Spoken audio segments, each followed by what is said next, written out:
Hey guys, how's it going? My name is Tracilyn, I'm also known as VCAT, and I am here in Lebanon, Pennsylvania, the city where I was born and raised. Right along what we call the circuit, which is 422 right now, the side that I'm on is heading west. Okay? They actually call this East Cumberland Street. So we're on the corner of East Cumberland. And can you see that? Huffman Street. Here, hold on a minute. There we go. Right now I want to take you through a very quick tour of an apartment that I had during the time that a girl that I was telling about in other videos had come into my life. Very low point, very low point. Can we leave it at that? I'll share with you the story after we leave here. Get somewhere quiet.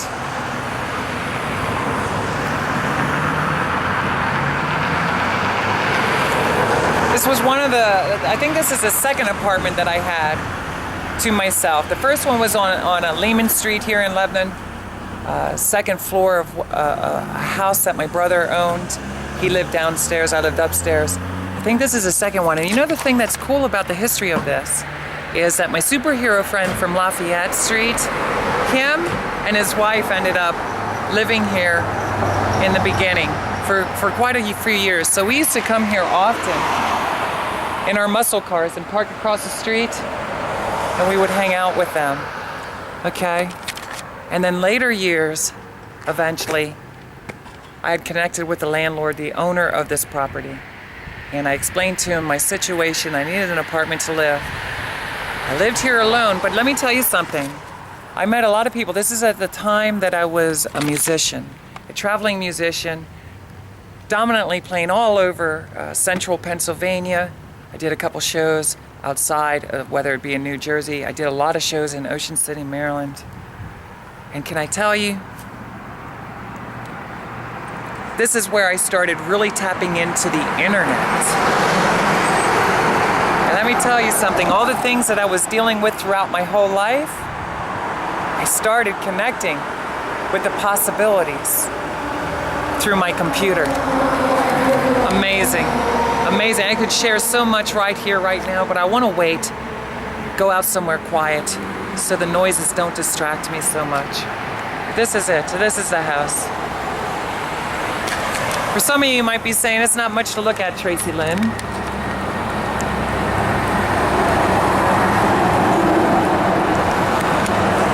I'm gonna walk around. So I'm telling this story.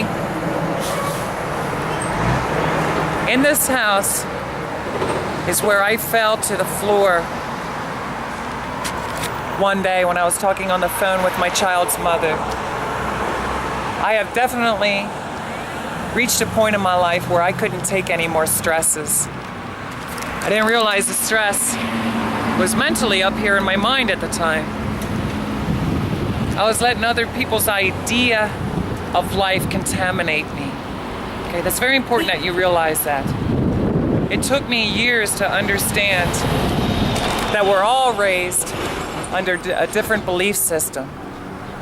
People's ideas that have contaminated. Some of us for the better, some of us for the worse. Everybody has their own idea of life.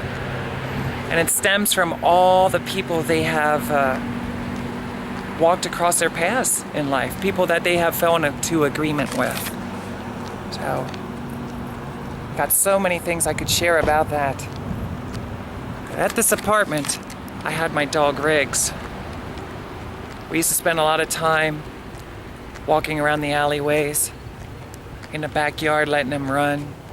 But I spent a lot of hours on the computer in this apartment. So much that it consumed me. I remember a time, get this, when I first got on, probably around 99, 2000, somewhere in there. Might have been a year or two earlier, I'm not sure. I had to check back. On my, because it's interesting. Just my computer life alone is very interesting. For most of us, I'm sure it is.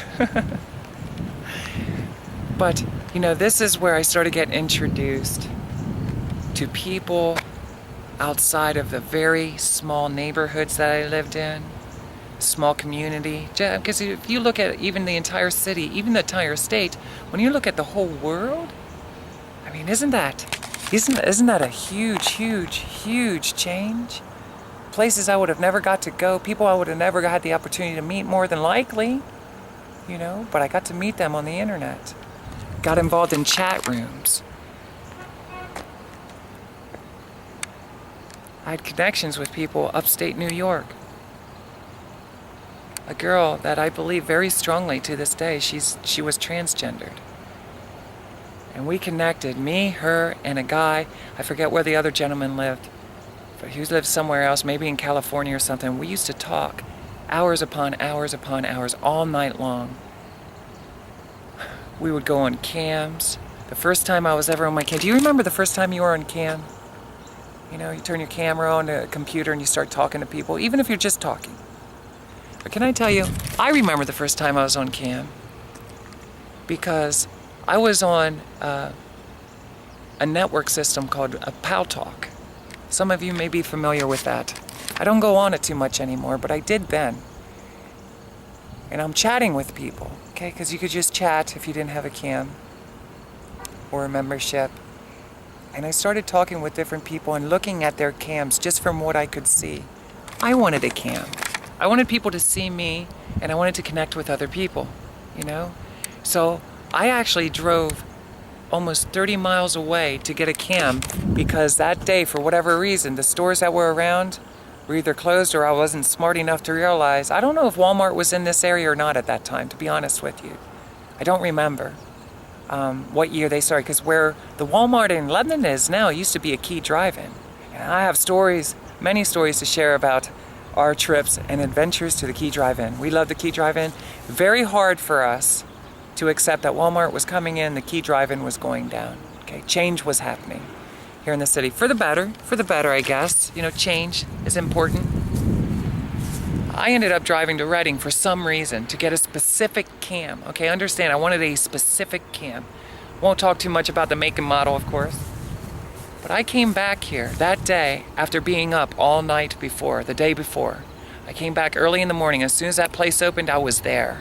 Okay, I think that might have been part of it too. Whatever stores were about to open here weren't going to open until later the afternoon. This store, about 30 miles away, was going to open bright and early. So I checked it online, I found out it was in stock, I drive there, I come back, and instantly I plug it in. Do you know that that day alone, I was up for over 33 and a half hours. That's how addicted I was to the computer. I wanted to get to know these people that I was meeting. For me, were very interesting. Okay, we're gonna leave it at that for now. And it's at a time when Nickelback and Fuel, I think it was really popular. I'm not sure. I have to check back on that. Creed. I think it was it Fuel and Creed? Nickelback, Fuel and Creed. Were they about the same time era? For some reason, that really sticks in my head. Maybe not Fuel. Maybe it was Nickelback and Creed. Not sure. I have to check it out. Bad Day. Whoever sings Bad Day, that was really big back here in this apartment. I'm just going to kind of show you a little bit of the backyard, and we're going to walk around. I'm going to share a lot of stories, but understand where I'm about to show you is the exact. When you look at the house on the lower floor, I lived on the first floor. There is a bathroom back there. That's the bathroom that I wrote Born to Be in. This is who I was born to be. Actually, on my other YouTube page, I'm in the bathtub. Not this bathtub, but I'm in a bathtub singing it. The story is eventually I found my way down to Nashville for the very first time. Amazing stories about that trip, by the way. I have a lot of stories to share about my trips down to Nashville.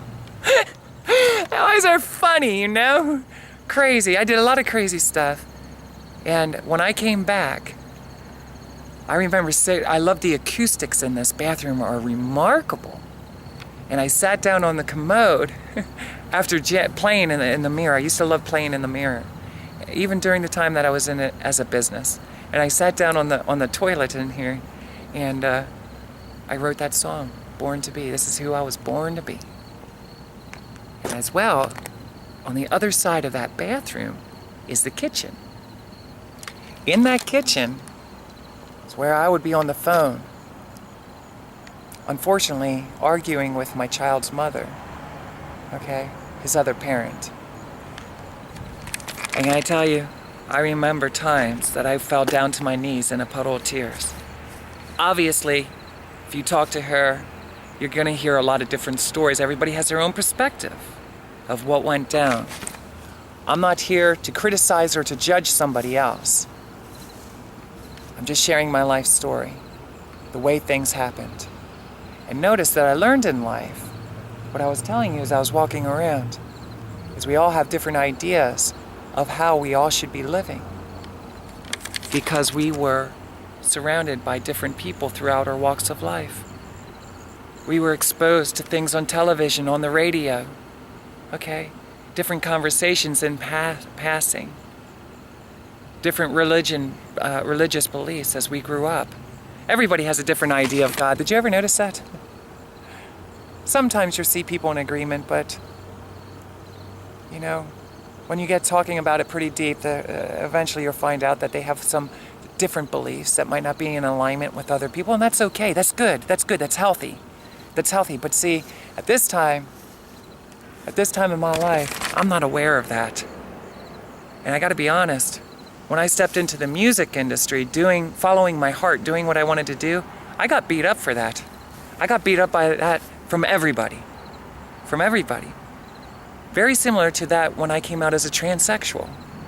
Very similar to that when I came out as an adult entertainer. Seems that no matter what Tracy, even doing this, even if you go look at my other YouTube page, whenever Tracilyn decided to step out and be herself, to be honest with herself and do something, let me tell you something. It went with the price of being beat up pretty badly. Mentally. Not physically anymore. And if you don't know how to grab a hold of your mind and your thoughts and come into these realizations, you're going to go through your whole life with your head hanging down like I used to. You're going to fall onto the kitchen floor in a puddle of tears on your knees because what somebody else is saying, you don't understand. You're confused as to what they're saying, of whether or not it's true or not. Okay? Understand this, that when I did, I wanted more than anything. I was at the point in my life where I didn't want a relationship with her, just enough to have him in my life. That's it. I'm going to be honest with you. I wanted to get along with her enough that I could have him in my life, that we could share. We could get along responsibly. But I'll be honest with you, I wanted to date men. I knew that. I knew that by this time. But I didn't know how to go about it. Okay? We were a very unhealthy match. I have nothing bad to say about her. Understand this. I have nothing bad to say. I'm a little tormented to this day that, you know, for some things that I will discuss, and I have discussed in other videos. I don't want to keep repeating myself. This was at a time that I was going to doctors on a regular basis. I had what they call acid reflux. Stress. My stress was just so bad. I couldn't sleep at night. I started taking sleeping pills. You name it. And I had a very unhealthy eating diet. I wasn't fully aware yet at the time. I was raised, and I wish that I had so much time to share with you just about the importance of eating right, healthy. It's very important. Most of the food that especially low-income households are eating, very, very unhealthy, very poisonous to the human body. And I wish I had time to emphasize and explain the details of how I come to that conclusion, because I don't want you to fall in agreement with me, okay? I want you to be a free thinker, think for yourself. But listen to my story. We got a lot to talk about. Today's subject is going to be about religion. I'm going to share with you that this also, during this time, perfect timing is everything, isn't it? Timing's perfect for everything. This is where my last girlfriend came into my life. And I'll never forget, I met her at a party that I did for my cousin's wedding. Okay? Music. I hosted and I did music. I had the opportunity to meet her. She had a very unique spirit about her, very childlike. Absolutely beautiful, of course, for anybody that dreams and fantasizes about having a beautiful female body. Of course, you know my stories, right, as I'm sharing with you. That was me.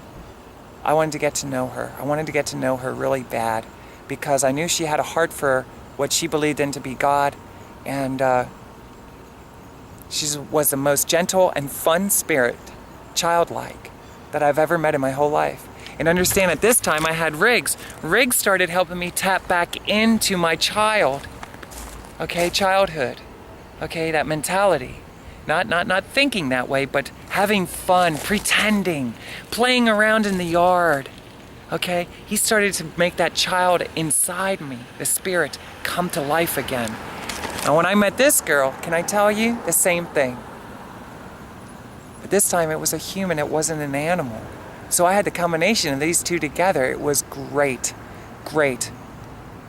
And at this time I really wanted my son in my life too. Maybe so I could kind of live through him at the time. And it really bothered me. It really bothered me to let you know that at some point I signed papers waivering the opportunity to have DNA done. And I should have never done that. Especially now that I know human behavior, the human condition. And I know that might be sounding offensive. Give me a chance to explain. You see, I wasn't as smart and wise back in the day when I should have been. I didn't know what I know now.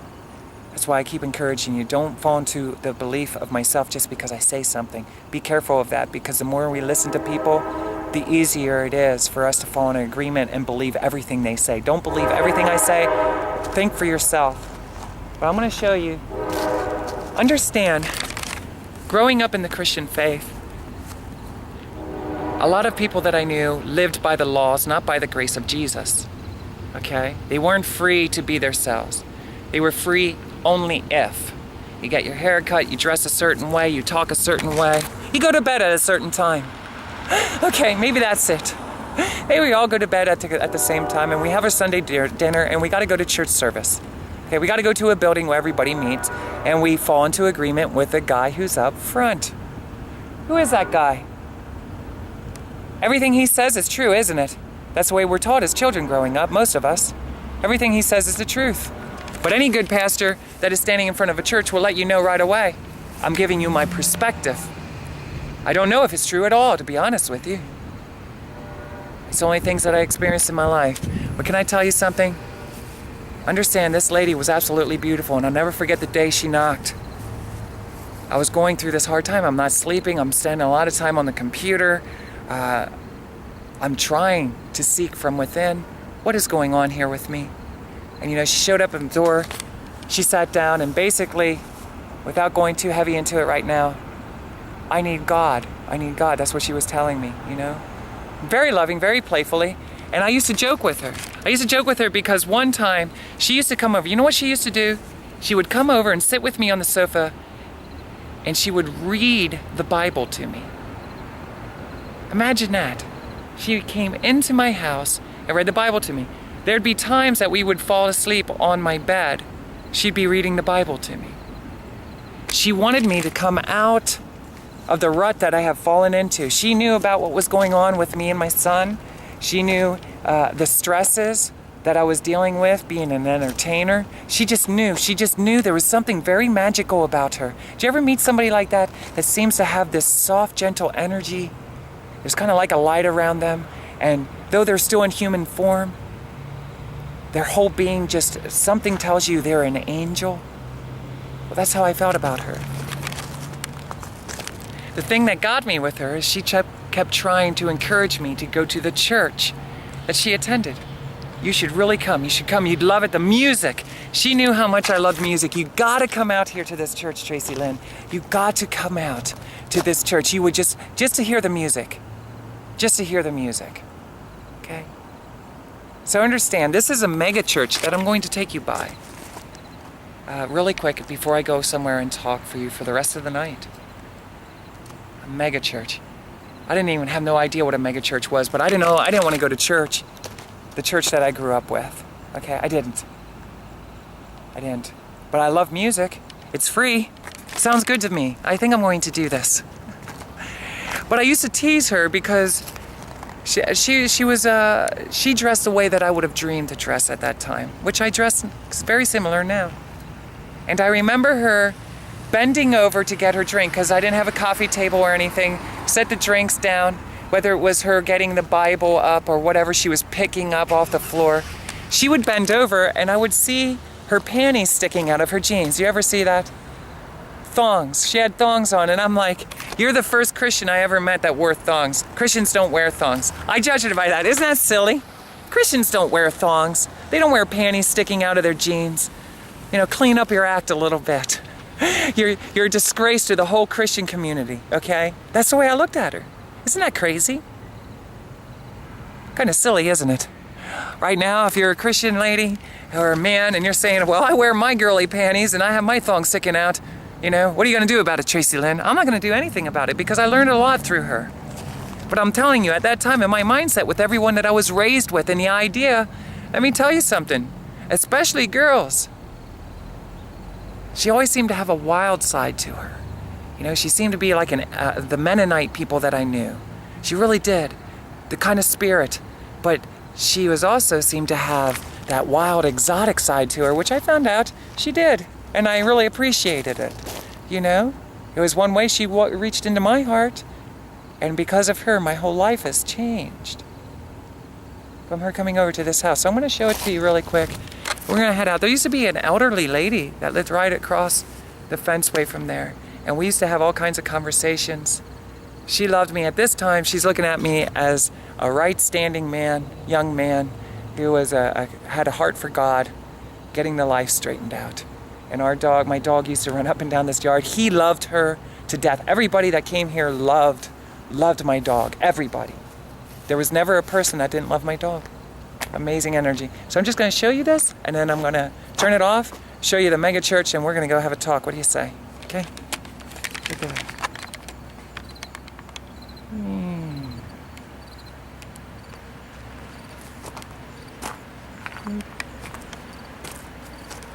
That's the back porch. As everybody came to the back door, I always said, come to the back door. That window is where the bathroom is. Up on the porch, you see, right there, that window, that leads into the living room. That door leads right into the kitchen. This is the bathroom that I wrote Born to Be in.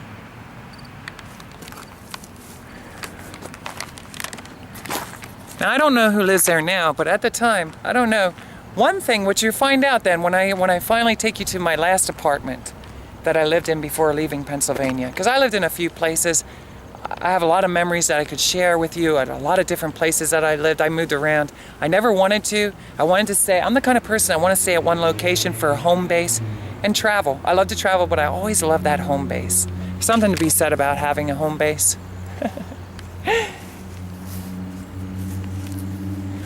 But one thing that I hated the most living here is there was individuals that lived upstairs. And I don't know if you've ever lived in a place like this, but you can hear every sound. It's very disturbing. And of course, our schedules were always different. When I'd come home after a show, usually I just want to go to bed, I'm tired. Sometimes I'd stay up all night listening to my music softly, chatting online. At this time I was always on the computer, always on the computer. If I wasn't doing a show live, I was looking for places to play at. I was designing my website, my web page. I was always talking to my friends. And I'll be honest with you, I was watching a lot of adult films. You know, a lot of adult films in the twist of doing everything else. I was a workhorse. That's all I did was work, and I would watch those films. I got away from commercial television by this time. And the last music that I ever remember too, commercial music, I'm almost sure was Uncle Kracker. Did I say Uncle Kracker or Nickelback? And if it's Fuel, I'd have to rethink it. The guy who sings Bad Day, who is that? Had a bad day again. Had a bad day again. That was it. I think that's Fuel. So at that time, hello. At that time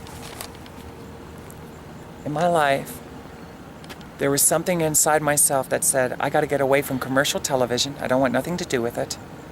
And I got to get away from commercial radio. Don't want nothing to do with it. I had to take time to think. I have to think, figure things out. I have to start getting things right because I've never been so unhappy in all my life. And how, listen to me. In my mind at that time, how could I possibly, out of all the people I knew, How could I possibly not have a relationship with my only son? That's what I wanted more than anything. A child my whole life. Nothing else was more important to me. That's why I quit my job driving truck and I got involved in the music business, because I could really set my own schedule. You know, that's where I was at that level. If I want to play every Friday and Saturday, I was confident enough, I'll play every Friday and Saturday. I'll have the rest of the week off. If for some reason I need off on a Friday the following month, I'll make sure I arrange that. And I had good relationships with people. I mean, at this time even, by this time I already have 30 to 50 different venues. I have regular house venues. And let me tell you something, it becomes like a family. It becomes family, you know, when you play a lot of the venues. And I'm looking forward to sharing that with you, because I had some not so good times, but I had a lot of wonderful times. And this was the most stressful time in my life. This was the beginning where I started cutting my hair off because I was taking advice from different people that I met along my journey in the music industry, whether they were bartenders or managers or other musicians, okay? I was the kind, everybody knew the answers. Everybody knew the answers. This girl that helped me out here, she knows the answers. But can I assure you, you know the answers. You knew the answers since childhood. We know the answers. It's built from within us, okay? Throughout my life up to this point, I was hiding from my true self. Afraid to be myself. Now this was a big part of it, of course, because everybody who knows me knows I was all about music, so I was doing something right. But let me tell you something, it didn't go without the cost of a lot of inner sufferings. A lot of inner sufferings. And a lot of inner sufferings up here. Because I haven't figured out everything that I have figured out now that gives me peace. And can I share something with you that may be upsetting? No God out there gave me peace. Reading that Bible, sorry, didn't give me peace. Going to this mega church, didn't give me no peace, okay? I want to share with you, I'm hoping I have the opportunity to share the rest of my life journey with you, to share with you what really gave me peace, okay? No God out there. Okay? What people thought of me destroyed me. What I was programmed to believe about myself destroyed me. I'm going to take you to the mega church. So this is a place on East Cumberland Street, just across from the Lebanon Merchandiser. My voice, of course, a lot of times when I'm excited, I got other things on my mind that I'm trying to elude for now, trying to just put that in the back forefront of the mind, if that's the way it is. In the garage. Put it up in the attic. Into the cellar basement, if you will. Okay, we're gonna do that because I have so much to share with you about religion. And I know that is going to take up all the memory on this. Gonna go through a few batteries. So I wanna show you the mega church that I used to attend. And then we're gonna go somewhere in the mountains. I don't know if it's going to rain or not. This is gonna be a very interesting conversation to share with you.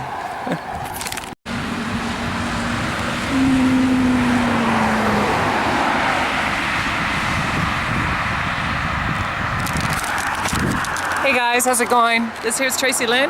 I'm also known as VCAT. Today I've been taking the time to share my life journey with you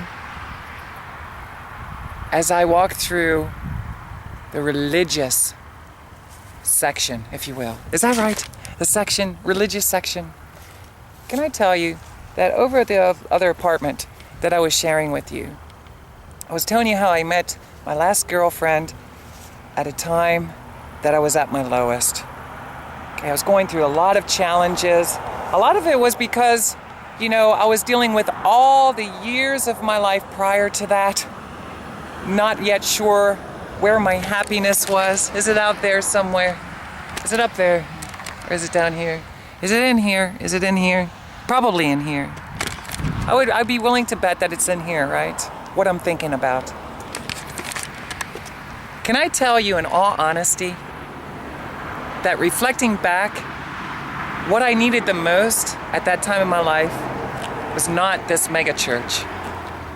Okay? This mega church that I attended for quite a few years. I got heavily involved, I got addicted through music. Do you know what I needed the most? You want to take time to leave a comment and tell me what you think I needed the most?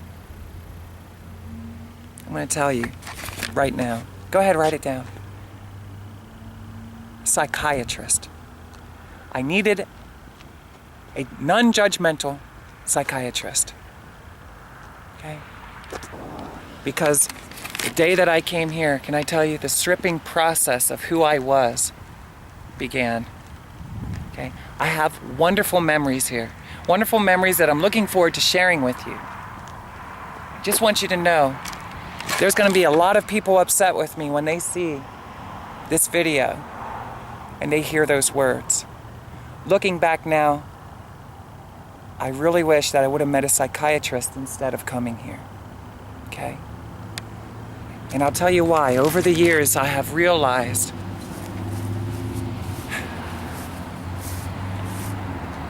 that there are people in this world that something that they've been through in their life, they finally get it, and their way of thinking becomes of a different sort of intelligence.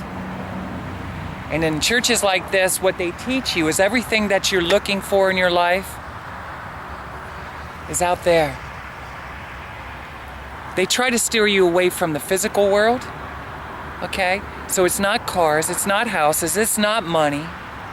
What it is God up there, God out there. And the only way you can have a relationship with that God is if you believe in Jesus. And the only way to possibly believe in Jesus, right? What is a possible way to get to know Jesus? Do you know? How do you get to know Jesus? How do you get to have a personal relationship with Jesus Christ? He was in human form, he was sacrificed, right? Got to ask him into your life, ask him into your heart. I want to ask a lot of questions for now.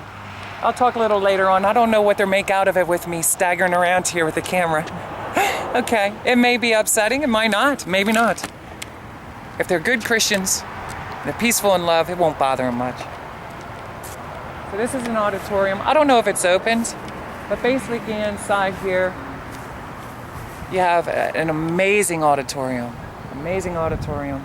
where usually they would start things off with a little bit of mood music, you know, setting the evening, dim down the lights a little bit. They have greeters, door greeters. A lot of people come to this building, they volunteer their time, they're devoted, okay? They give them a portion of their finances. This is at every church. That's in the Christian faith, okay? Christian faith. What we try to do is we try to get the people who attend to become members, to be devoted, sharing their talents and their gifts, right? Taking a portion of their finances, because it's in the Bible. It's written in the Bible. They'll point that out. You know, make sure you tithe. Okay. So this is just a pretty big area. When I attended this church, when I first came here, can I tell you something? I was in awe. Understand, I love music. If there's anything that can't be denied when you meet me, is my passion and heart for music and children. Okay? So when I first came here, you gotta understand, I was quite nervous. At that time, I was a rock and roller and I was drunk all the time. Sometimes I was smoking weed, right? Now I'm playing around on the internet, maybe with things at that time that I thought that I shouldn't be playing around with. You know, this is crazy. I get to meet this girl. I come to this church, I walk in. Everybody's friendly. By the way, let's make this clear. Everybody is extremely sweet, friendly, kind. No matter who you meet, they have smiles on their faces. You know, welcome. They're very friendly in helping you find a seat or whatever it is. Any kind of questions that you may have, they're going to be answered, okay? So, nowadays I'm sure you can stop, you could get coffee, sit at the tables. Beautiful place. By the way, let me just make it very clear. This is an amazing facility. Absolutely beautiful. Without knowing the whole details, just know that as a community, they have helped each other, right? As a team, big family, to make this possible, okay? So one day, the first day we're there, you gotta understand, I usually go to like that little white church that I showed you, Mount Airy. It was probably 15, 20 people, right? Well, here at a service, there may be 1,500 people. I don't know what it is now, 3,000, 4,000, 5,000, I don't know. But they don't have just one service, they had a couple services. So the thing is because I was a rock and roller, Saturday night, right? Saturday night. And I'm trying to show as much of the building as you can. It looks like kind of like my high school in a way, right? Only it's not round. It's not round. Not the three-ring circus, it's got a lot of squares. So you gotta understand, I'm really heavily into music. I'm playing out, I'm going through all this stuff. I am drinking. Let me tell you something, I'm still in escape mode. Escape, escape, escape, escape, escape. I'm still trying to escape everything, okay? I don't want to deal with my own reality anymore. I don't want to deal with arguing with my child's mother. I don't want to deal with my financial situation. I don't want to deal with my life growing up as a child and all the things that I've been through and had to endure. I don't want to deal with this stuff, everything that I shared with you. Am I dealing with it? Can I tell you something? Am I dealing with it? I hope you feel yes. I am dealing with it. I'm coming clean. I'm letting all the dirt out. The poison. And I'm not talking about the kind that's talk dirty to me. Okay, I'm not talking about that. I won't forget you, baby. Every rose has its thorn. I'm not talking about that kind of poison. That poison can stay in my heart forever. Okay? So this is a place that I don't want to show the cars or anything, but this is all like a big, big parking lot. Okay? So the first time I go there, you got to understand, somebody who loves music tremendously is overtaken. When you sit down, these seats, can I tell you? I grew up sitting in wooden pews. Wooden pews. You want to talk about splinters? Splinters and wooden pews. Now get this. You come inside here, it's not even like a movie theater. They got really thick cushions for the bottom, you know? For the bottom, for the back. Very comfortable. Extremely comfortable. Did I say they were comfortable? They were comfortable. So the process of this is, in the beginning, once the service is about ready to start, the worship leader comes out, asks everybody to stand, kind of take the time to shake hands, if you will. I'm not sure, I'm not going to be exact. Can we leave room for the possibility that this isn't exactly how it's done today, or even back then? Because I'm kind of rushing through this. But basically, everybody stands up. You shake hands. Hi. Nice to meet you. Take time to introduce yourself to others around you.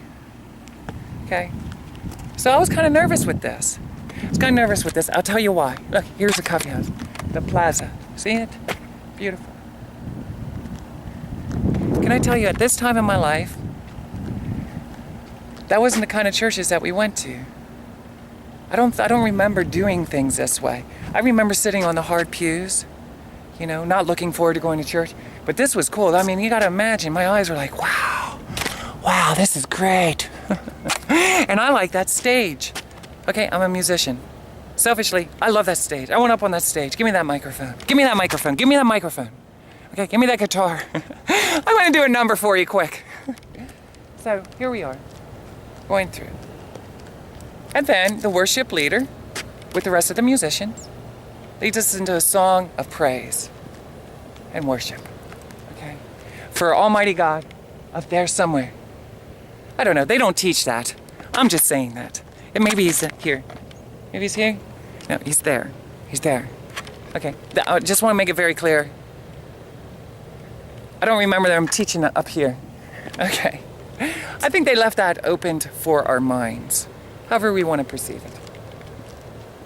But can I tell you something right up front? During that praise and worship service, I had struggles with it. I am nothing without you. Only you are worthy? I could look up a lot of the Christian contemporary music. You can do that too. Listen to some of the lyrics. Can I tell you something? I feel really sorry for these people if they feel that way. Because we are all worthy. We are all worthy. Not because of Jesus Christ, but because we are all worthy. And you either believe it or you don't believe it. But I'll tell you what, when you're struggling with everything in your life and somebody comes into your life and says, do you know who Jesus Christ is? Do you know that he died for all your sins? Okay.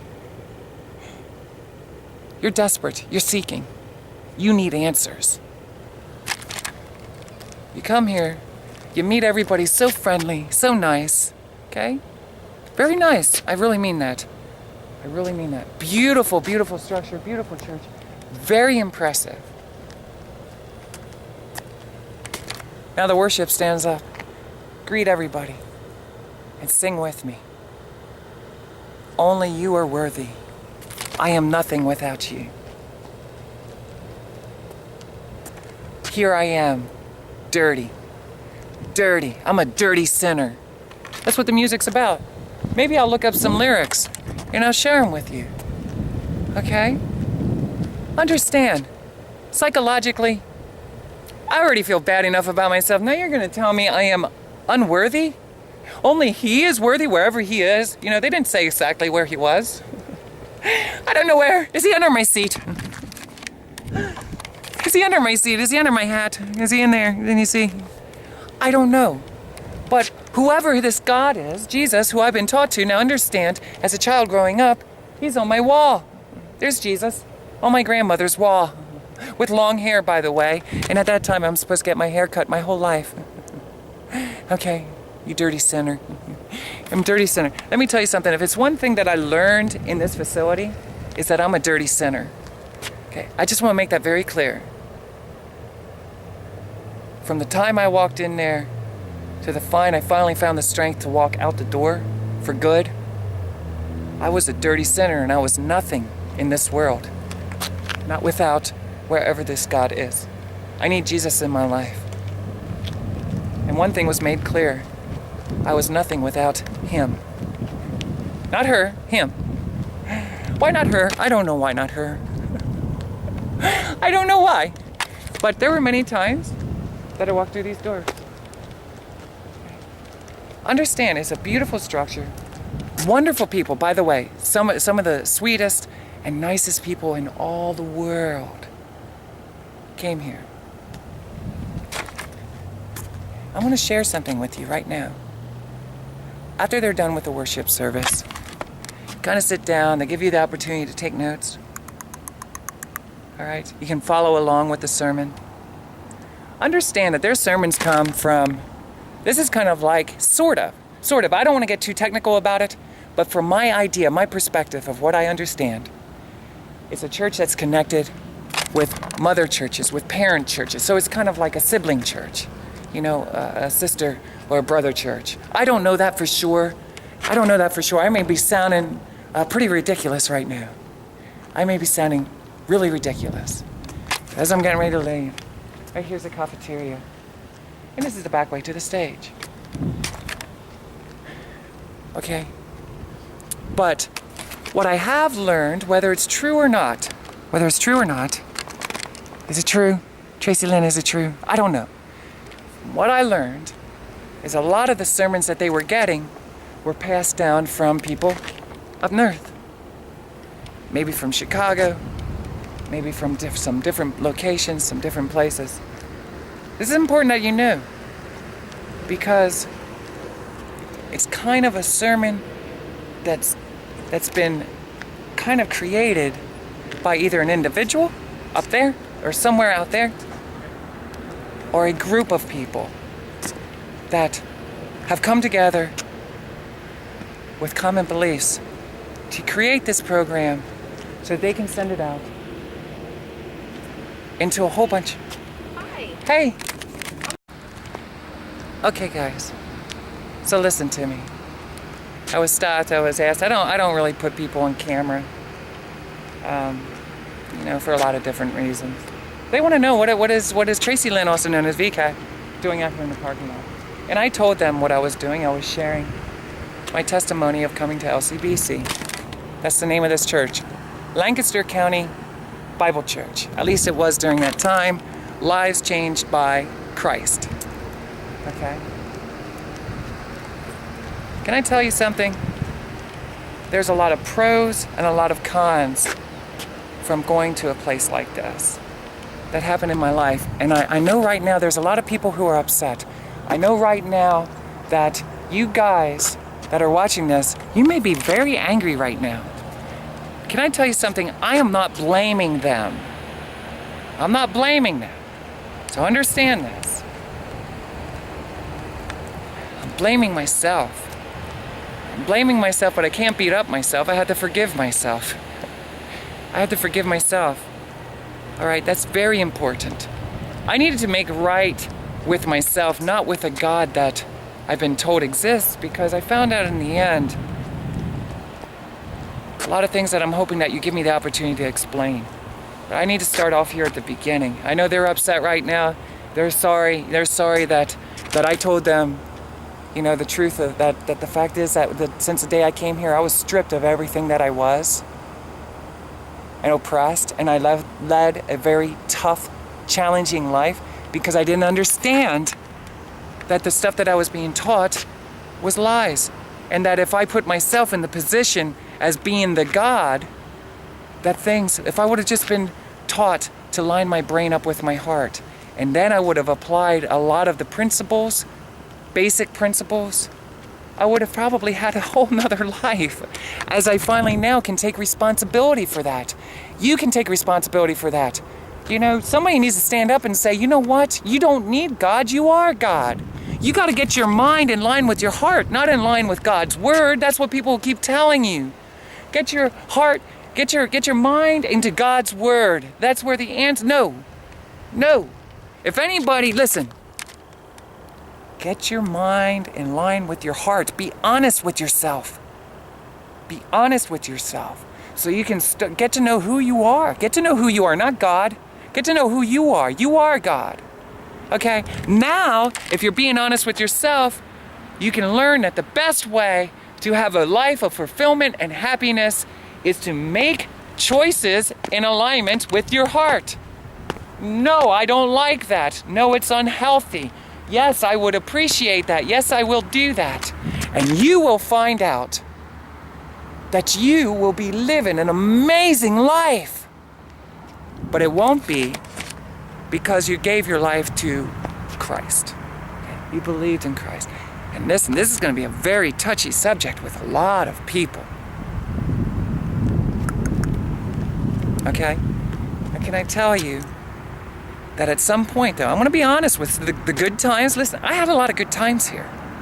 Understand, I made some amazing friends here.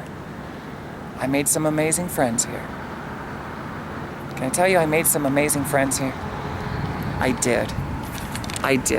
So understand, I'm not here to, you're probably like, oh, Tracilyn, all you're doing is taking this opportunity to blame everybody else. No, I'm not. I already said I'm to blame. I'm to blame. That day that my girlfriend brought me here, I should have said, no, I'm going to a psychiatrist. But I didn't know that then. I didn't know I needed a I do now. I mean, I don't need a psychiatrist anymore. Actually, psychiatrists can learn a lot from me too. We learn from each other. I had my time of psychiatrist, my psychologist, and going to churches. I had my time of believing that other people had the answers. Okay? Wrong. You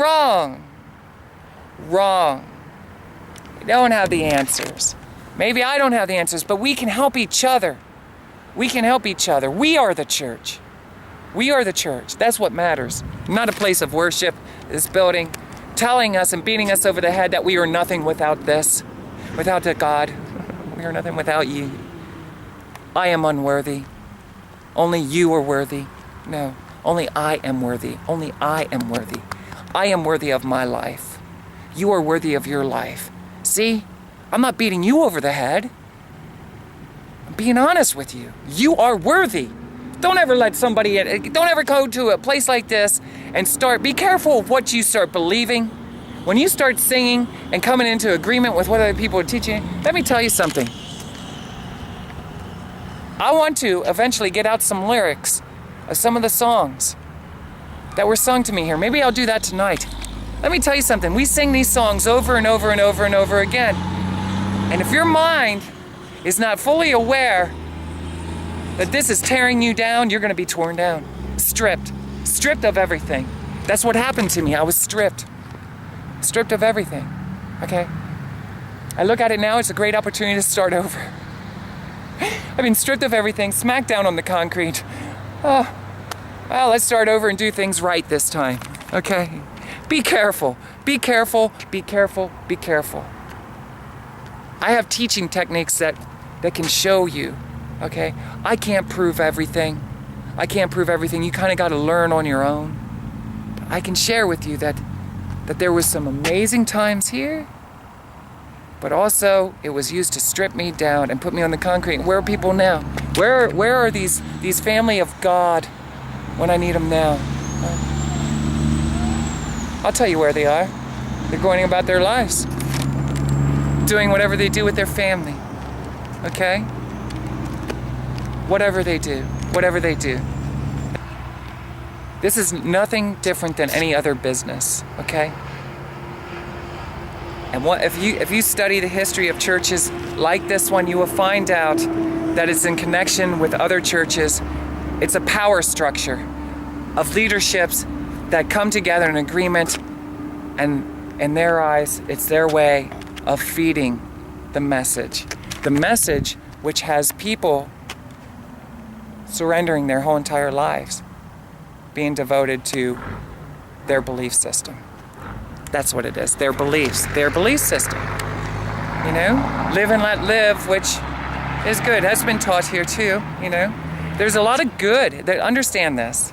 There's a lot of good that came out of here, but understand I'm sharing my life journey and what I learned. Give me a chance. Let me share with you my music career. Let me share with you my Las Vegas trip. Let me share with you what happened, okay, while coming here. It's gonna get better. I wish I had more time.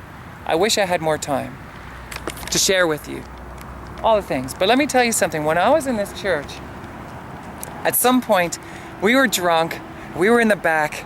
This guy's usually sick. I played out on Saturday nights. My girlfriend would show up at the time. We would rock and roll, you know, all night long. Go home. And we were so addicted to going to this church because I wanted answers. I needed answers. I wanted to have a happy life. Where's my happiness? My happiness is in God. Okay. I start getting addicted to this right away because I love the music. The whole time I remember sitting there or standing during the worship service and staring at the acoustic guitar. At the sound hole. Okay. At that time, worship was led by Matt Goss. Some of you, of course, who stumbled across this video, you may know who Matt Goss is. Okay? The only reason I'm saying is because he's a public figure, just no different than Dee Snider from Twisted Sister, or Bret Michaels from Poison, John Bon Jovi from Bon Jovi. Okay? Dave Mustaine from Megadeth. So here we go. I'm going to head off. I'm going to talk to you, but I want to tell you this right now. There was a time that I remember, and I told my girlfriend at the time, I said, I don't understand it, but I saw this black swirl.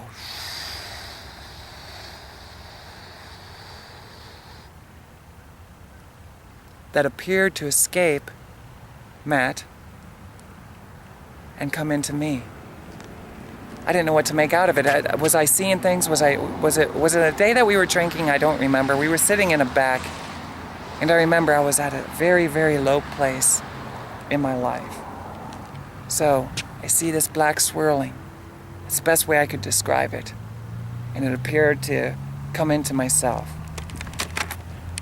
Understand that this was also a time that my grandfather on my dad's side had passed away.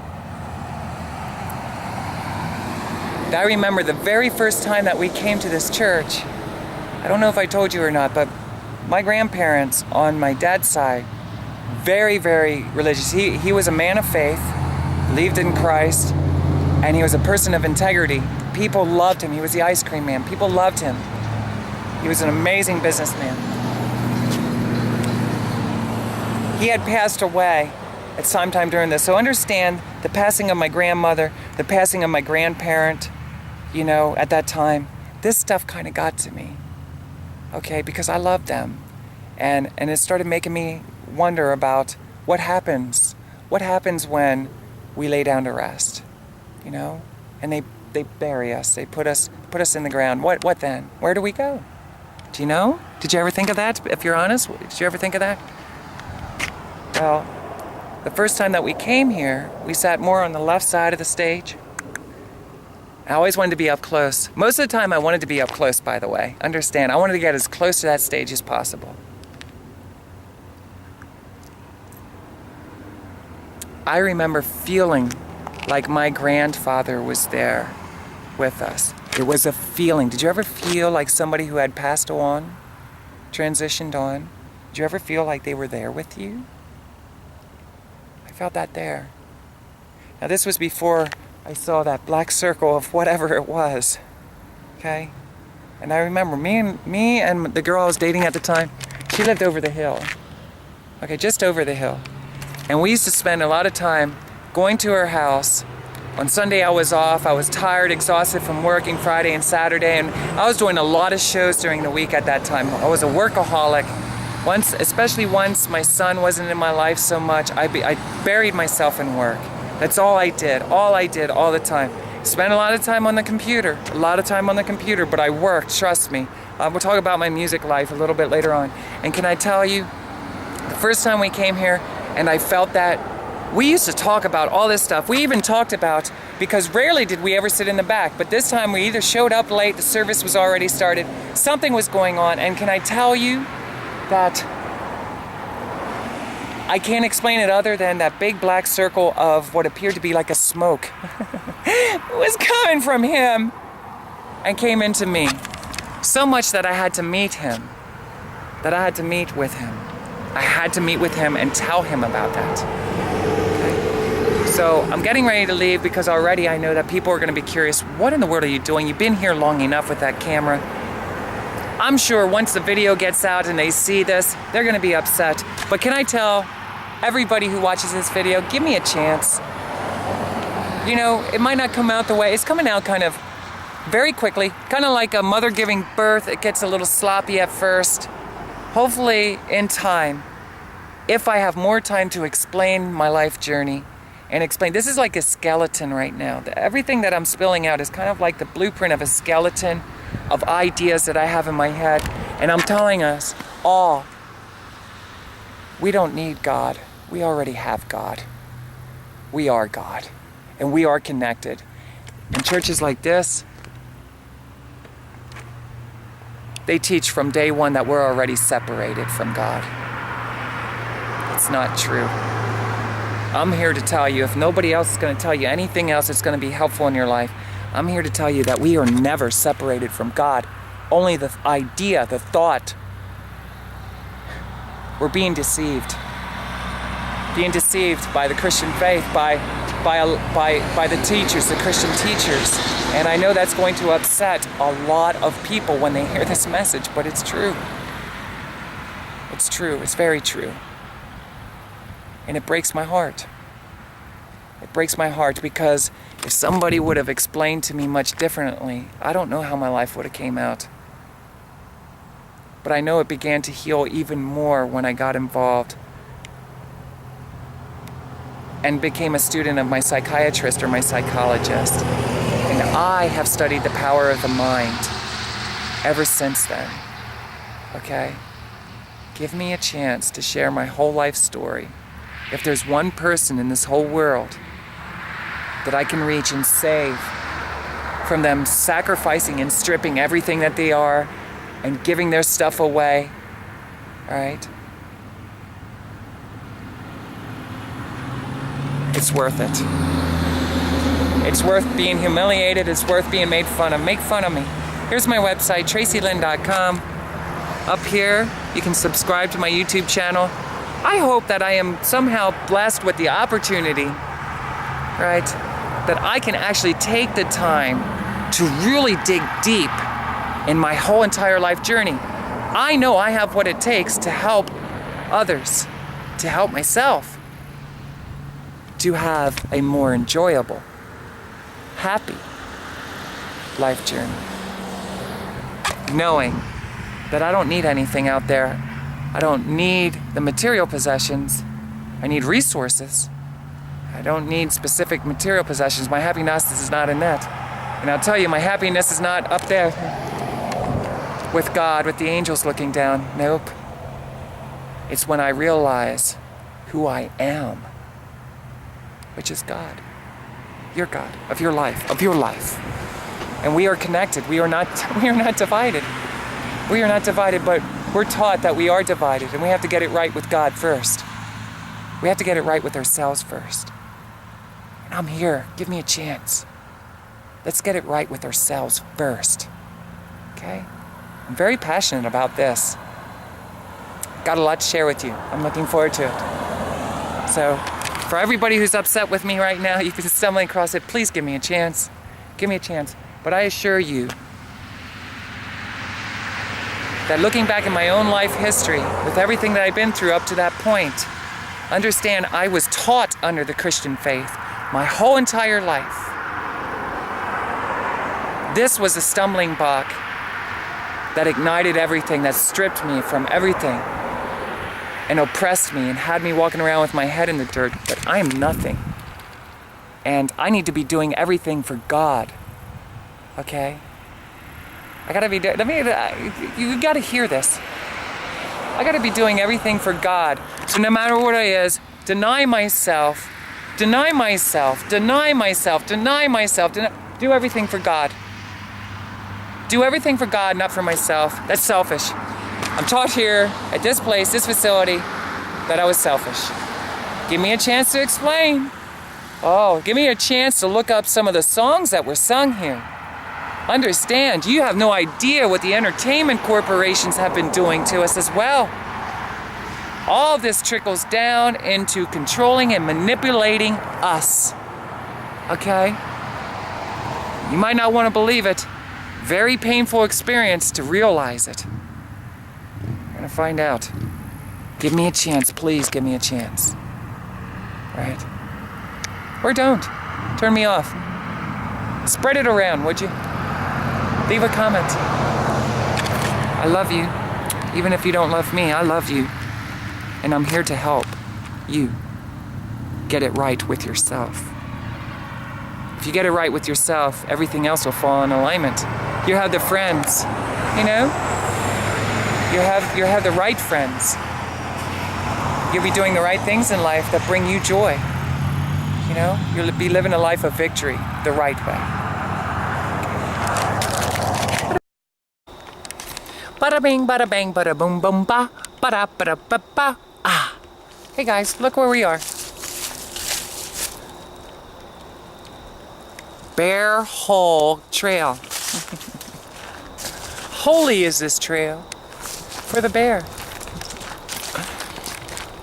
We're gonna get right down to it because I have 2 more subjects to talk about before I head out. I'm here in Pennsylvania.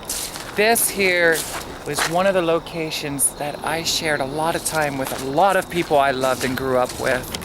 Family, friends, people in general, animals. This is Pothole Alley. It's not the same anymore. They turned it into a walking trail, which is great. It's great. It's a new way to enjoy the area by the Swati. A new way. Speaking of new ways, I have been doing a lot of conversating in these videos with my religious walk. Christianity, if you want to call it religion. I want to tell you something. One thing I tried to steer away from was being religious about anything, but I'll tell you what, if we were honest with ourselves, we'd have to say that we're religious about a lot of things. Maybe that we wish we weren't, okay? Maybe we wish that we were not. But it happens. It happens. Does it happen by accident, do you think? Or does it happen on purpose? Well, that's what we're getting ready to talk about. There is so much to talk about just within this mega church alone that I've been telling you about. LCBC, located in Lancaster, Pennsylvania. Okay. I also said that when I talk about things in my life journey that are very public, like in this situation with the church or with a musician, you know, an actor, a TV show. So I'm going to be very open about that. Okay? So right now we're talking about LCBC. And I left off, I was telling you about how when I went to that church with a girlfriend of mine who led me there, I swore that my grandfather was in the presence. Did you ever feel that? Kind of like an invisible angel was sitting there beside you. I felt that way very strongly. And to be honest with you, my exact words were to her when I talked to her was that he was seeing me off. He was seeing me off. Okay, he was a man of faith, of God, Christian, the Christian faith, very strongly. But he was different than most Christians I ever met in my whole life. Remember I told you that? Yes. An amazing man of integrity. And we don't want to talk a whole lot about him, but let's get right down to it. Then I began to tell you that, you know, sometimes I went there and I was drunk. And I'll be honest with you, there was a few times I went there and I was stoned. Not anymore, but there was a few times that I was. I struggled with smoking. I struggled with the loss, separation of my little family that I had, you know, with my child's other parents. I had struggles in the music business because I wasn't fully happy there. I had struggles in my sexuality, struggles with my whole upbringing. Let me tell you something. If it's one person in the whole world who had struggles, it was me. We all have struggles. I realize that now, especially now, more so than ever. If you're struggling with anything that I'm talking about right now, maybe you're offended because you go to LCBC. I'm sorry. I'm sharing, you know, and at LCBC, one thing that it was always amazing is they would take a season of time after so many weeks, after they would do a couple series of whatever it is they were talking about. Can I tell you that there would come a time when people would share their life testimonies and they would baptize them with holy water. Was it holy water? I don't know. I don't know if that was necessarily that, but they baptized them. Sometimes in a pool like this, when I used to attend there, by the, you know, just down by the stage. People go up, they share their testimony in 15, 20 minutes. Not even that. Sometimes it was only a minute or two. It'll only take a minute or two. Can I tell you something? There's no way that I could share my life's journey with you in a minute or two. No matter how I sum it up, you'll never get it. You'll never get what I'm about to share with you. And that is, we are living in a world filled of illusions, of nothing but lies, deceitful lies. There are some truths that have been hidden, and it keeps us from enjoying a life of fulfillment and happiness. Did you ever hear messages something like, you know, to thy own heart be true? You hear poems and things like that. What can I tell you something? It's as simple as that. To your heart, always be true. Always be true. Not to your friend's heart who might be sitting beside you, not to your mother's heart, not to your dad's heart, not to your grandfather's heart, not to the pastor's heart, not to God's heart way out there. The key to your success in this life journey is getting to know with your mind and being honest. Gotta be honest, here's the kick. Gotta be honest with your heart. The second step is you have to accept that it's true. You really do. You have to. And other people, they'll laugh at you. They'll tell you that it's wrong. They'll tell you that you're gonna burn in hell if you do. Be honest with yourself. Okay? If it's these things, whatever it is, all of you, what kind of job do you see yourself doing? What kind of life do you see yourself living? Okay, how do you see yourself dressing? How do you see styling your hair? What kind of friends do you have? What kind of cars do you have? Whatever it is, what kind of life do you have? If you're not going to be honest with yourself, you're going to live a life being very unhappy. Because I'm telling you right now, there's a preacher lady, I'm going to tell you right now, Joyce Myers. Joyce Myers is somebody that I started to dabble in. Let me tell you something about really quick to catch you up to date. And what I want to get at with this is she will tell you that it's not your circumstances that matter. But I'm here to tell you, yes it is. Your circumstances matter. And if the rest of your life people are beating you up over the head, telling you your circumstances don't matter, yes they do. Let me tell you something, yes they do. Especially when you have not been walking your whole entire life, lining your mind with your heart. There's a series of circumstances that are not in alignment with that. And guess what? You're going to be very miserable. You're going to have friends that do not get you at all. You're not connecting with the right friends. You don't have the right job. You don't have the right life. You're not living in the right environment. I love water. I love water. All kinds of water. I was raised around water. I love to be around water. Okay? When that's taken away from me, even though it's outside myself, I'm hurting. I want to go near the water. Well, Tracilyn, you live in the middle of the desert. Oh no, well then I better get my bottled water. But that doesn't sacrifice enough. It's not enough for me.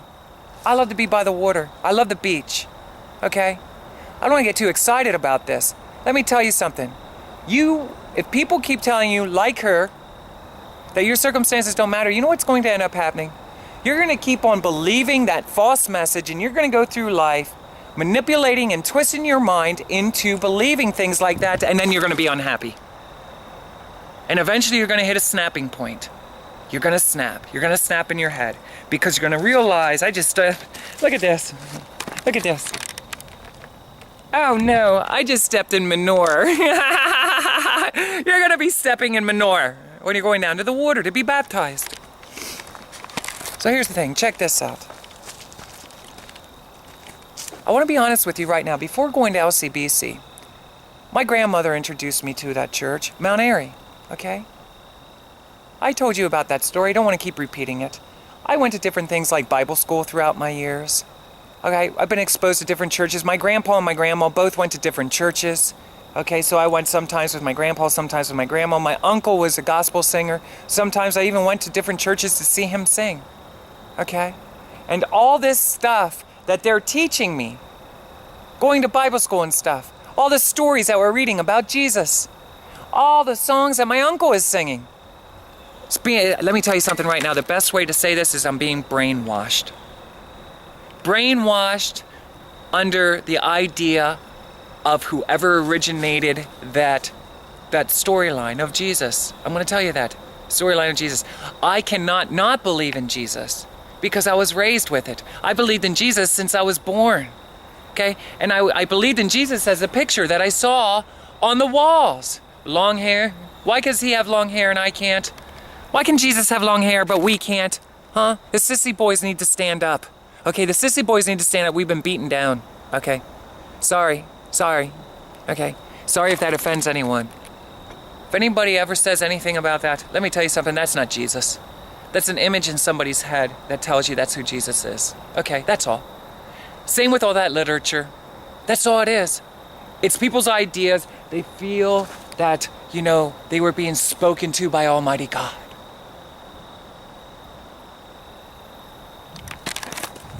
All right. And you have preacher ladies on the television set using the same book with her idea. And then watch that man down in Texas, Houston, Texas. Everybody loves him. He smiles. His wife is beautiful, Should be a model. She's beautiful. She's beautiful, and I'm not insulting her. Absolutely beautiful people, beautiful smiles. And they'll give you a message of hope. Hope, hope, hope. Let's hope. Believe. You got to hold your head up and believe. Let me tell you something. If your mind's not in alignment with your heart, I don't care how much you hope, I don't care how much you believe, you're going to be miserable. You're going to be unhappy. And you're going to wonder, why isn't God working in my life? I'll tell you why. Because they're not going to tell you that you're God for your life. They're not going to tell you that. They're going to leave that part out. Okay? They're going to leave that part out.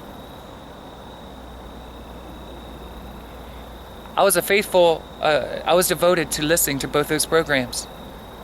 I got all their CDs, all their DVDs, all their books, everything I could get my hands on.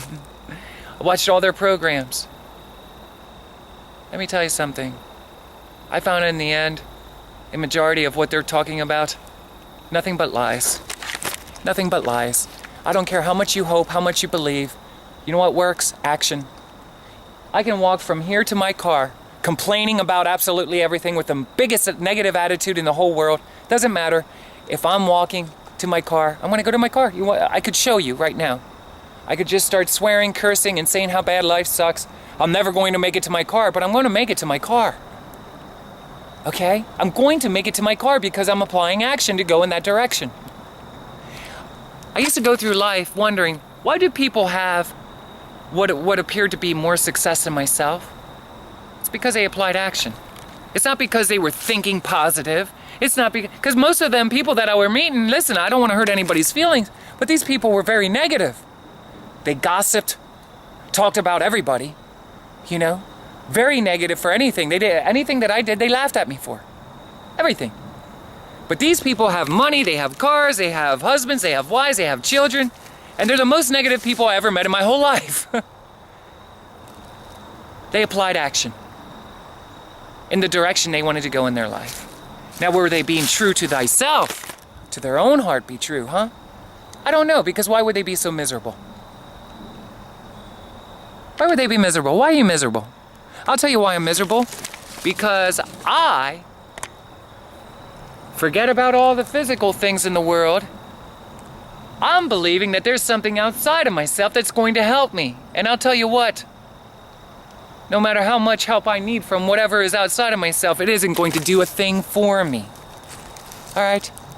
The only thing that's going to happen is if somebody here, if I'm stuck in the mud right here, down in the water, is if somebody comes up to me and helps me. Okay, here, let me help you up. Okay? If I can't help myself up, nothing out here is going to help me. But a human being can. And I'll tell you what, especially within the Christian community, these people will manipulate your mind into believing that you need to get your mind in the book. Let me tell you something. Don't get your mind in the Bible. Don't get your mind in the book. Get your mind on your heart. Be honest with yourself now. Start being honest with yourself. Okay? For centuries, we have been oppressed and denied the things in life that make us truly happy. And I'll tell you right now, it's not possessions. What makes us happy is living a life in accordance to our heart. And everybody, you have other desires in your heart, but sometimes we're distracted and we want what everybody else wants. We don't want trust me, we don't want what everybody else wants. Okay, somehow in life you gotta try that out, sample it a little bit and get it in your head. We do not want what other people want. We want what's in our heart. And if we're honest with ourselves and start living the life in accordance to our heart, like with me, I'm a transgendered lady. Okay? If I'm gonna keep hiding in my house and hiding everything I am, cutting my hair to go get a job I don't want anyway, I'm never going to be happy. Okay? I did this for years. Years, believing that God is gonna bring other people into my life. He's gonna open up doors. He is going to open up doors. No, he doesn't. Tracilyn opens up doors. Well, how does she do that, Tracilyn? How do you open up doors? I'm gonna tell you how you open up doors. You start by getting your mind on your heart and you be honest with yourself. Forget about everybody else because they're all gonna laugh at you. Because there's a good chance that everybody in your life is the wrong relationships for you. Huh? What do you think of that? There's a good chance. Might not be true for you. Maybe you did it right all along. Okay, if you did, this video isn't for you. This video is for people who have been manipulated and twisted and went to mega churches. Let me tell you something about that mega church. That mega church is a sister church or a church that is an extension of a bigger church. Okay? And these church leaders, they get together, they put together programs because their whole goal, what they will say, just like that lady said to me, is we are here to share the message of Jesus. But they forgot to say, we're sharing our idea of the message of Jesus. They ain't gonna tell you that. We're here to share the message of Jesus, and already, oh, really? What is the message of Jesus? You're convinced immediately. There's something in your body that says, there's a good chance that we may find out what Jesus stood for. Okay, what he was sacrificed for. Wrong. Wrong, it's their idea of whoever Jesus was. All right? They weren't there. They weren't there. And I'm here to tell you that in America, how can you not deny? Even people who are atheists, they will tell you about, you know what, I was born and raised with Jesus. How can I not believe? I believe that he exists, but then they have their own beliefs about that. Well, according to Christian faith, if you believe in Jesus at all, they don't say a reason why.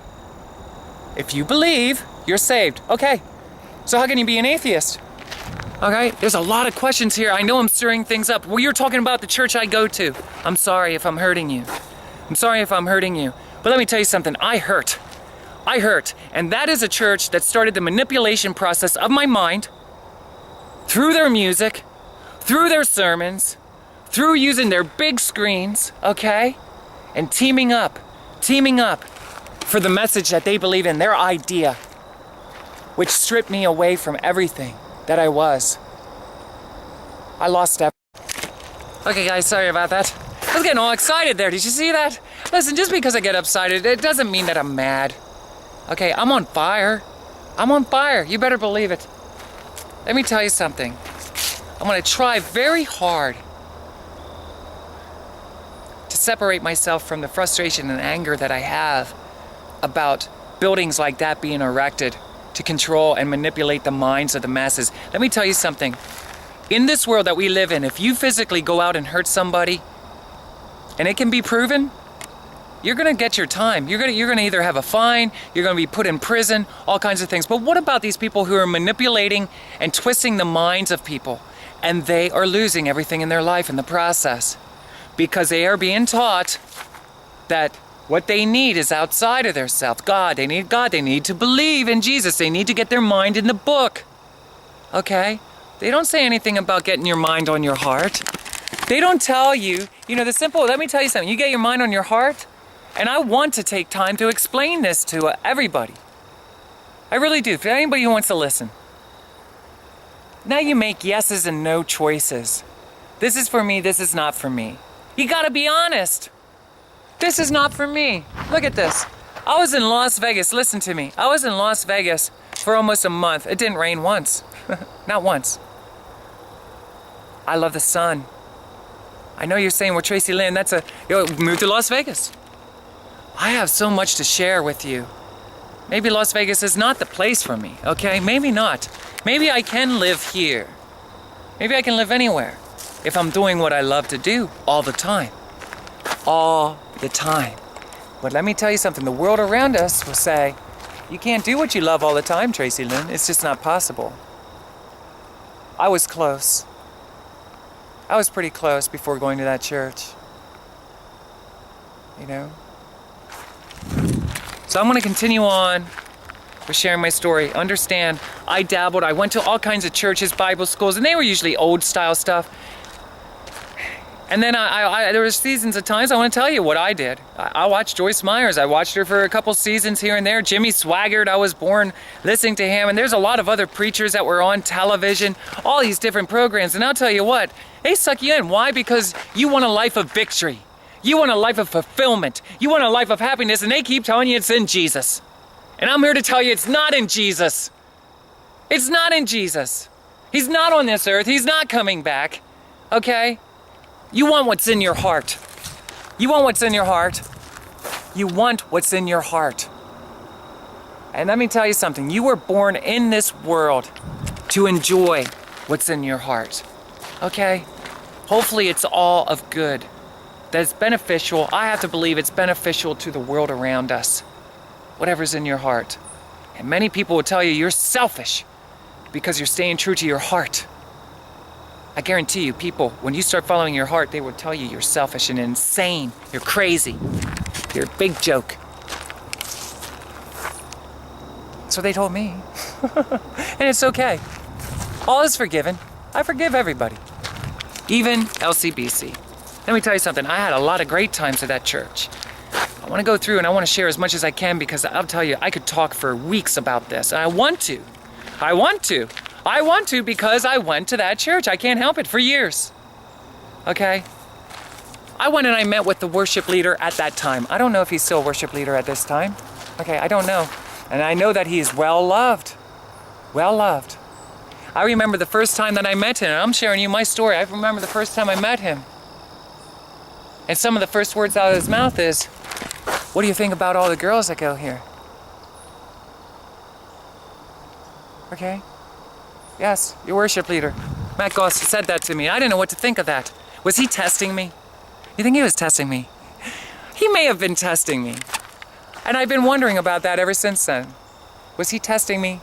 Would I turn around and say, yeah, that's why I love coming here to LCBC is because all the girls. Well, guess what? Tracilyn also VCAT loves men.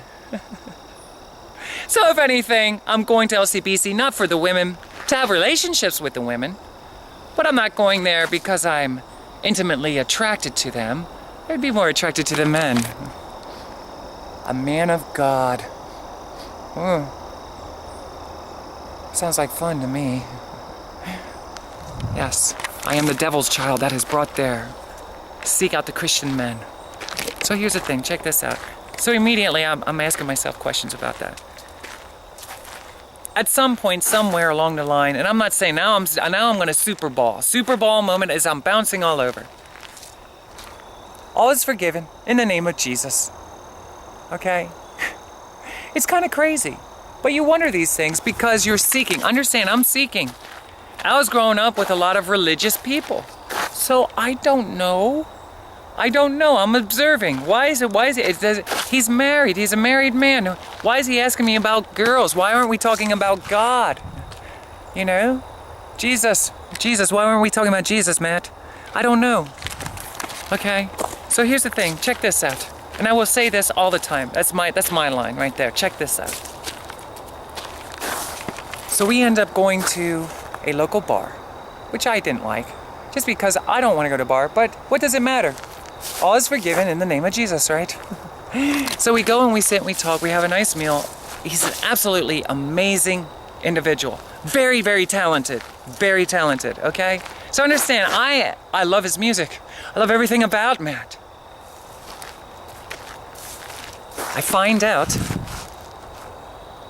through sharing my life story with him, just a little, the basics, that we're second cousins. What do you think of that? Yes, I'm second cousins with him. Okay, so we get talking, and I do some research a little bit, and I find out, wow, this is really cool. Can I tell you something? He showed me around. There was times that I was going to that church that he kind of showed me around a little bit. I got to see behind the scenes, if you will, and I gotta admit, I was like in awe. This is awesome. What an experience. I would love to be a part of this. I don't know how, but I want to be a part of it. Okay? So here's the thing.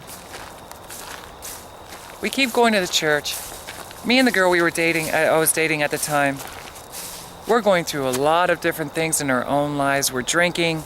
You know, I'm a rock and roller doing my thing. The more that I'm going there, I'm finally, now she's not reading me the Bible. I'm starting to read the Bible. I'm hungry. I need answers. I want happiness. But I don't know how to get it. I know how to get it now. Right here. On the other side of my boobie. That's how I get it. It's in my heart. If I look in the mirror now and I'm happy, and I want to give a kiss, I got my happiness. Okay? Nothing else. Nothing else is going to make me happy. They're right about that. Anything outside myself is not going to make me happy, especially the God out there in the middle of nowhere. Okay? Up there. Up there looking down from the heavens. That God isn't going to make me happy. That God doesn't even exist.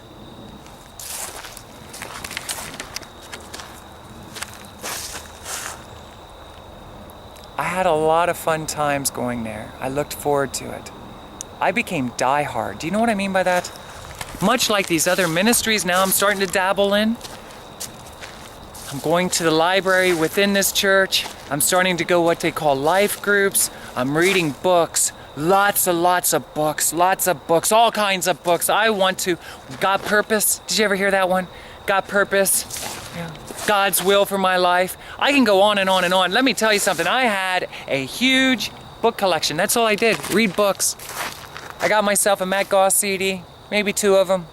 Listening to that. Now I'm listening to Chris Tomlin. Now I'm listening to Matt Redman. Now I'm listening to a whole lot of stuff. All Christian praise and worship music. And I'm thinking, wow. You know, life is good. God is good, right? But can I tell you something? The whole time this music is oppressing me. I want to tell you, it's beating the ass out of me. It's beating me up. Because I am nothing. I am nothing. I'm a dirty sinner. Shame on me. Shame on me. Shame on me. Shame on me. It's bad enough I had to go through my whole life, people making fun of me, people physically beating me up. I was molested. I was raped. I got all this stuff going on. Now I'm still the problem. Guess what? Yes, that is the start of where I started to believe I was the problem. That's where it was. I am the problem, and guess what? I gotta change everything about myself now. I gotta change everything about myself. I came to that conclusion. I'm not blaming anybody else for that. I'm dirty. Only He, up there somewhere, or down there, I don't know, is holy. I'm nothing but a slob. Very dirty slob, like a mud puddle down there. Dirty slob, filthy. Let me tell you something. I'm sure not much has changed. You can go there and you will find out sermons online, all kinds of stuff. You're here the teaching methods. You're here the teaching methods. And let me tell you something about this. The more that I went there, the less that I wanted to be an entertainer. I wanted to be used by God. Do you ever feel that way? I want to be used. I want to be used by God. Almighty God's going to use me. He has a purpose for my life and I'm going to figure it out on my own. Did you ever feel that way? You're going to figure out the purpose for your life on your own because God has a great purpose for you. He's going to use you. Well, let me tell you something. That there can send you in a whirlwind of doing a whole lot of no-nos. A whole lot of no-nos. If you're not being in alignment with your heart, a whole lot of no-nos.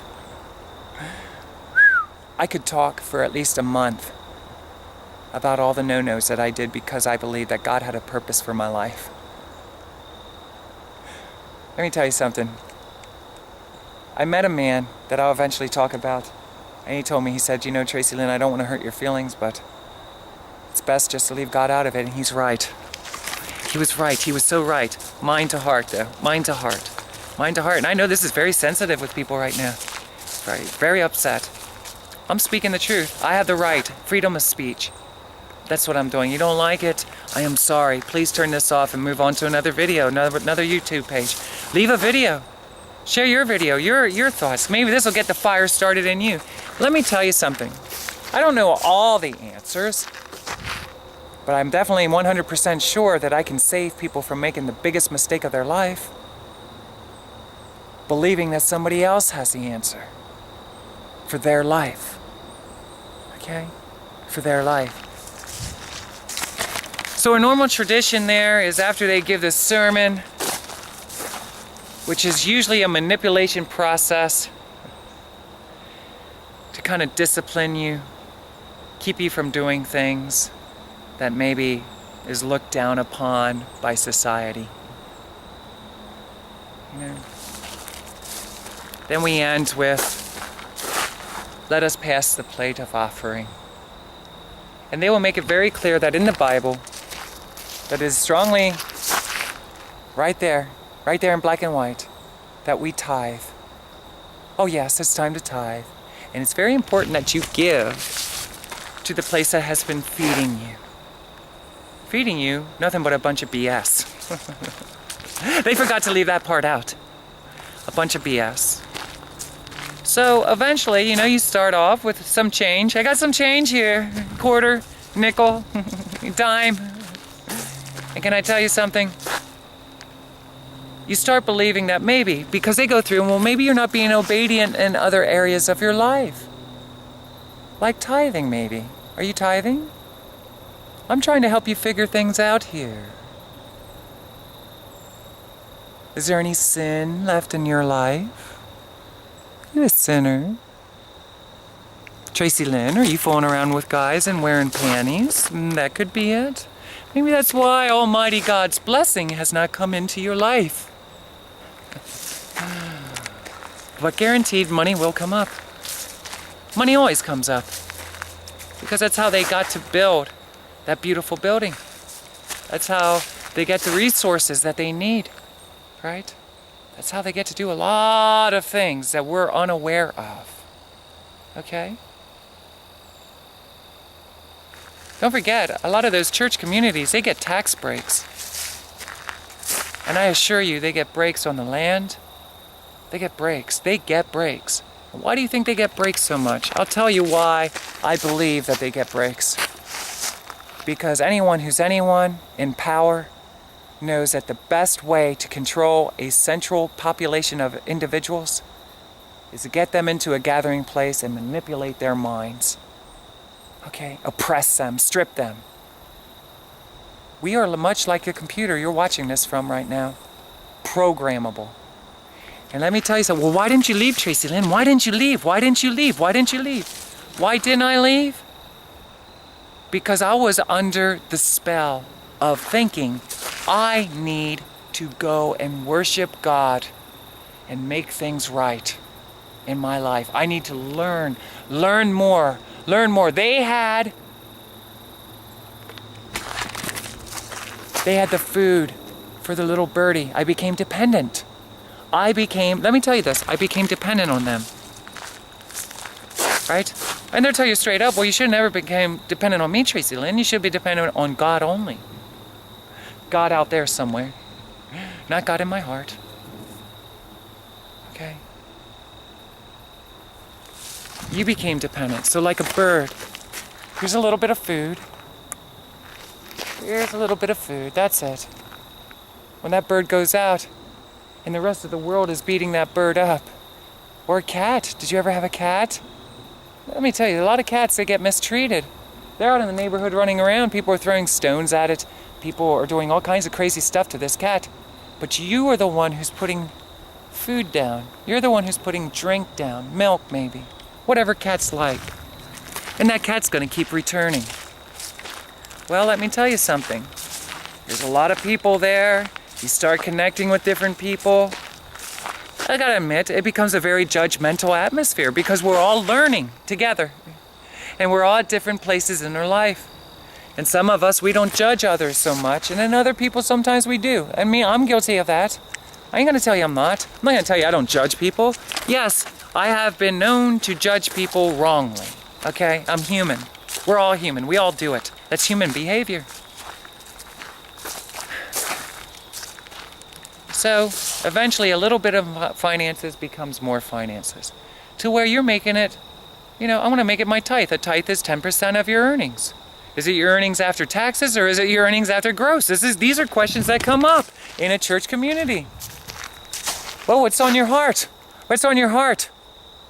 One would say the gross, even before. God comes first. God comes first. God comes first. Well, who's God? Why am I giving it to you then? Is this God? Are you God? Is LCBC God? No. Far from it. We give our tithe. Okay? Because we want blessings, and we want to get it right with God. Even though, obviously, they will tell you, well, you get it right with God if you believe in Jesus. You are already made right with God. Now go. Go. But because people are so broken and they usually don't turn to God until they're so broken and they fall flat on their face, something that's struggling most times, not all the time, most times they're struggling with something so bad. And then somebody's there to say, do you know Jesus? Have you ever met God? And the manipulation process begins because now you're under the spell of somebody's idea. And because you're so desperate, you're so hungry, right? Maybe things that you've been struggling with all your life. Or maybe your parents, maybe your grandparents, and they take you there. And you're thinking, wow, this is a great place to come and have fun and praise God, right? Oh, can I tell you? As a victim of that, I'm sorry. And I know that's going to turn a lot of people away from me. Not going to like me too much because I said that.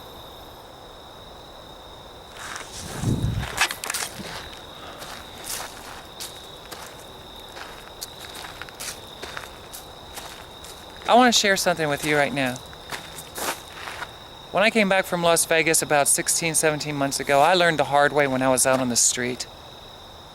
I had nothing to give but myself and a song on the corner while I'm thinking about things. I got to get my life back on track. I lost everything. I made all the choices, but I guarantee you, my head was under a spell. Things were foggy. Things are brighter now. Everything was foggy. Can I tell you, I had nothing to give other than a song on a corner. And I said this before in other videos. And let me tell you, people stopped, they gave me smiles. People stopped, they gave me hugs. People stopped and they did give me money. People did stop and they sang along. Or they stopped and they sang me a song. People stopped and gave me a candy bar and drink. Okay? So a lot of people, even that preacher lady, I'm gonna tell you, Joyce Myers, she had me under the impression that if you need something in this area, then you need to give in that area. Keep giving, don't give up, keep believing. Now, by the way, in order to make our ministry possible, we need money. We need your money. Will you help us out?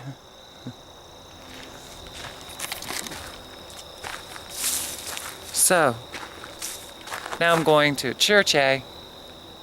I'm listening to this lady on television. I don't know who's right or who's wrong, because it seems to me like the ideas, if you go to enough of them, and let me tell you something, I went to a lot of churches. When I was an escort, I went to all kinds of churches. I looked it up online. Which one is the biggest, baddest church here? I want to go. I want to rock and roll. That's what I really wanted to do. I want to rock and roll at these churches. And I usually found myself disagreeing with the majority of what was being said. But I will tell you, Joel Osteen, Joyce Myers, I really started gravitating towards these. You know why? Because I wanted to believe that what they were saying is true. I wanted to believe. Listen to him. Go check out Joel Osteen. I guarantee you're going to want to believe everything he's saying. Joyce Myers, he might be a little scared. He might be a little scared. She's very aggressive. And she'll tell you straight up, I'm here to basically strip you down, and he's there to build you up. She will say that. She says that. Unless she removed the DVDs or the video clips from her from her website. She'll tell you that straight up. I'm here to tear you down. He's here to build you up. They're friends, you know. So what I'm getting at is, you want to believe these people that what they're saying is right. And you are so desperate for a better life, but you don't know how to get it, because you're taking what they're telling you and you're applying it to your life that is not in alignment with your mind and your heart, and everything is becoming a mess. Oh. Nobody told me to line my mind up with my heart and be honest with myself. Because a lot of what I am interested in my heart, Italian men, very powerful, wearing panties. I'm a girl. I am a lady. I am a lady. Okay? Everything that I'm drawn to, that I love, if you look into Christian literature by the laws, makes me a Satan worshiper. Okay? All Christian text is philosophy. Very deep philosophy. That's it.